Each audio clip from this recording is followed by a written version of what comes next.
നേതാക്കന്മാരെങ്ങനെ ആയിക്കഴിഞ്ഞാൽ ഈ അണികൾ എന്ത് ചെയ്യും? ധാരാളം അണികൾ നിങ്ങളുടെ പിന്നിലുണ്ട്, എല്ലാ പാർട്ടിയുടെയും. പക്ഷേ എല്ലാ പാർട്ടിയിലും അധികാരമോഹമാണ് ഇപ്പോൾ കണ്ടുകൊണ്ടിരിക്കുന്നത്. കാരണം സീറ്റ് കിട്ടിയില്ലെങ്കിൽ അടുത്ത പാർട്ടിയിലേക്ക് ചാടുന്നു. എത്ര വൃത്തികെട്ട പ്രവർത്തനങ്ങളാണ് ഇപ്പോൾ ചെയ്തുകൊണ്ടിരിക്കുന്നത്. നിങ്ങളൊക്കെ ഒരു കാര്യം ചിന്തിക്കണം. വർഷങ്ങളോളം ഈ പാർട്ടിക്ക് വേണ്ടി പ്രവർത്തിച്ചുകൊണ്ടിരിക്കുന്ന അണികളിൽ ഭൂരിപക്ഷം ആളുകൾക്കും ഒരു പഞ്ചായത്ത് മെമ്പർ പോലും ആവാൻ പറ്റിയിട്ടില്ല.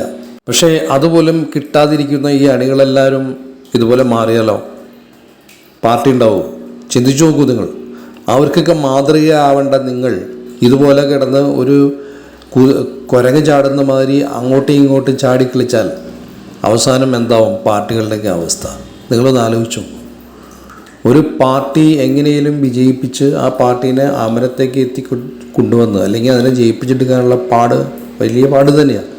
പക്ഷെ അതിനൊപ്പം നിൽക്കേണ്ടത് അണികളാണ്. ആ അണികൾക്ക് നിരാശയുണ്ടാക്കുന്ന ഇതുപോലുള്ള പ്രവർത്തനങ്ങൾ പാർട്ടിയുടെ ഉള്ള ആ ശക്തി നശിപ്പിച്ച് കളയുള്ളൂ. ഇവിടുത്തെ സാധാരണ ജനങ്ങൾ ഇത് നോക്കിക്കൊണ്ടിരിക്കുന്നു. നിങ്ങൾ ചെയ്യുന്ന പല കാര്യങ്ങളും അവർക്ക് നിരാശയുണ്ട്. ഇതൊന്നും നിങ്ങൾ മനസ്സിലാക്കാതെ ഇതിനകത്ത് ഈ മന്ത്രിയും MLAയും ഒക്കെ ആവാൻ വേണ്ടിയിട്ട് നിങ്ങൾ കിടന്ന് ഈ ലഹള ഉണ്ടാക്കുമ്പോൾ അല്ലെങ്കിൽ പരസ്പരം ചെളിവാരി എറിയുമ്പോൾ ജനങ്ങൾ ശ്രദ്ധിക്കുന്നത് അവരുടെ കാര്യങ്ങൾക്ക് വേണ്ടി നിലകൊള്ളേണ്ട നിങ്ങൾ, അല്ലെങ്കിൽ അവരുടെ ശരിക്കും പറഞ്ഞു കഴിഞ്ഞിട്ടുണ്ടെങ്കിൽ ഒരു സർവൻ്റാണ്, ജനങ്ങളുടെ സർവൻ്റാണ് നിങ്ങൾ. അപ്പോൾ അധികാരമോഹവും സുഖലോലുപതയും മാത്രമല്ല നിങ്ങൾ ഉദ്ദേശിക്കുന്നുള്ളൂ.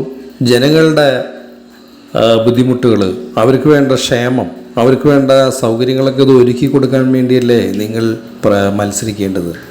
അല്ലാതെ നിങ്ങൾ ഇതുപോലെ ഇപ്പോൾ ശരിക്കും പറഞ്ഞാൽ UDFിലൊരു നേതാവ് K. ബാബു മാത്രമാണ് മാതൃകയായിട്ടുള്ളൂ.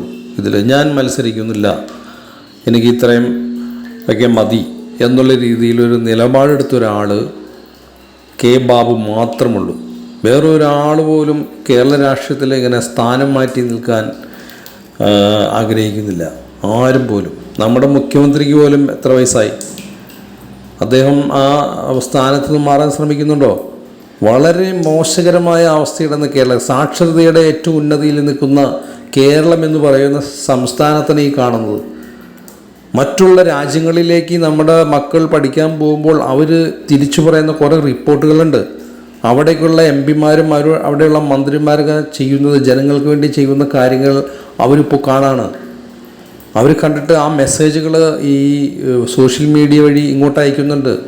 ഇത് ജനങ്ങൾ മനസ്സിലാക്കിക്കൊണ്ടിരിക്കുന്നു. ജനങ്ങൾ രാഷ്ട്രീയം വെറുതെ അവസാനം വോട്ട് ചെയ്യാൻ പോലും പോകാത്ത അവസ്ഥയിലേക്ക് വരും. ഒരാളെപ്പോലും കൊടി പിടിക്കാൻ കിട്ടാത്ത അവസ്ഥയിലേക്ക് വരും. കാരണം മറ്റുള്ള രാജ്യങ്ങളിലൊക്കെ ഒരു സ്ഥാനാർത്ഥി നിൽക്കുമ്പോൾ നമുക്കറിയാലോ, അവരൊക്കെ വന്ന് ഒരു ടൗണിൽ പ്രസംഗിക്കുമ്പോൾ ഇതുപോലെ ജനങ്ങൾ തള്ളിക്കയറി നിൽക്കുന്നുണ്ട്. ഒരു മനുഷ്യൻ പോലും തിരിഞ്ഞു നോക്കുന്നില്ല. ജനങ്ങൾ കുറച്ച് പേര് വോട്ട് ചെയ്യുന്നു, ഭൂരിപക്ഷം ആൾക്കാർ വോട്ട് ചെയ്യുന്ന പോലുമില്ല. നല്ല രീതിയിൽ അവർ പ്രവർത്തിച്ചിട്ടില്ലെങ്കിൽ അവർ ജയിലിൽ പോകും. ആ അവസ്ഥയാണ് മറ്റുള്ള ജപ്പാനിലും മലേഷ്യയിലും സിംഗപ്പൂരിലും അതുപോലുള്ള സ്വിറ്റ്സർലൻഡിലും ഇതുപോലുള്ള രാജ്യങ്ങളിലൊക്കെ നമ്മുടെ മക്കൾ ഇംഗ്ലണ്ടിലടക്കം പോയിട്ട് അവരത് മനസ്സിലാക്കിക്കൊണ്ടിരിക്കുകയാണ്. ആ അവസ്ഥയിലാണ് നിങ്ങൾ ഇതുപോലെ കിടന്ന് ഈ കഞ്ഞി കളിക്കുന്നത്. ഇപ്പോഴും പഴയ കാലത്തിൽ നിന്നും എന്ത് മാറ്റങ്ങളാണ് എന്നും നിങ്ങൾ ഉണ്ടാക്കിയിരിക്കുന്നത്. പഴയ കാലത്ത് ഇത്രയും അച്ചടക്കം ഉണ്ടായിരുന്നു പാർട്ടിയിൽ, പക്ഷേ ഇന്ന് അതുപോലും ഇല്ല. അപ്പോൾ ആ അവസ്ഥയിലേക്ക് ഈ സംസ്ഥാനത്തെ അല്ലെങ്കിൽ നമ്മുടെ രാജ്യത്തെ തള്ളിവിട്ട് പ്രശ്നങ്ങളുണ്ടാക്കി ഇവിടെ ഈ അനാവശ്യമായ ആളുകൾ ഈ സംസ്ഥാനം ഭരിച്ചു കഴിഞ്ഞാൽ എന്തിരിക്കുക അവസ്ഥ? നിങ്ങളത് മനസ്സിലാക്കുക. നിങ്ങൾ തന്നെ ഇതിനെ കുഴി തോണ്ടിക്കൊണ്ടിരിക്കുകയാണ്. നിങ്ങളൊന്ന് മനസ്സിലാക്കണം. ഇത് നല്ലതിനല്ല, നമ്മുടെ സംസ്ഥാനം നശിച്ചു പോകും എന്ന് നിങ്ങൾ മനസ്സിലാക്കുക. നിങ്ങൾ സ്വയമായിട്ടൊന്ന് നിയന്ത്രിക്കൂ. എന്തുണ്ടായിട്ട് എന്താ കാര്യം? എത്രയോ ആളുകൾ ഇവിടെ ഈ സംസ്ഥാന രാഷ്ട്രീയത്തിൽ മുഖ്യമന്ത്രിമാരും അല്ലെങ്കിൽ മന്ത്രിമാരൊക്കെ ഉണ്ടായി. അവരെത്ര പേര് നമ്മൾ ഓർക്കുന്നുണ്ട്? എത്ര പേരെ നമ്മൾ ഓർക്കുന്നുണ്ട്? കുറച്ച് തുച്ഛം ആളുകൾ മാത്രമേ നമ്മൾ ഓർക്കുന്നുള്ളൂ. ബാക്കി മന്ത്രിമാരായിരുന്ന പല ആൾക്കാരെ പോലും നമ്മൾ ഓർക്കുന്നില്ല. കാരണം അത്തരം മഹത്തരമായ കാര്യങ്ങൾ ചെയ്ത അപൂർവ ആളുകളെ മാത്രമേ നമ്മൾ ഓർക്കുന്നുള്ളൂ. അതുപോലെ ആവണം. അല്ലാതെ വെറുതെ നിങ്ങൾ ഈ രാഷ്ട്രീയം കളിച്ച് ഒരു ദിവസം മരിച്ചു പോകും. പക്ഷേ നിങ്ങൾക്ക് ജനങ്ങളുടെ ഇടയിൽ ഒരു സ്ഥാനം പോലും ഉണ്ടാവില്ല. അത് നിങ്ങൾ മനസ്സിലാക്കിക്കോ. അണികൾ അസംതൃപ്തരാണ്. കാരണം അവർ പല ആളുകളും പറയുന്നു, ഇത്ര നാളായി എനിക്കൊരു മറ്റേ മെമ്പർ പോലും ആവാൻ കഴിഞ്ഞിട്ടില്ല, എന്നിട്ട് ഇതുപോലെ ഈ മന്ത്രിമാരും MLA മാരായ ആളുകൾ വീണ്ടും വീണ്ടും വീണ്ടും ഇതിനു വേണ്ടി കൊതിച്ച് പ്രശ്നങ്ങളുണ്ടാക്കുന്നത്. അണികൾ തിരിയും, മറക്കണ്ട, അത് ഒരിക്കലും മറക്കണ്ട.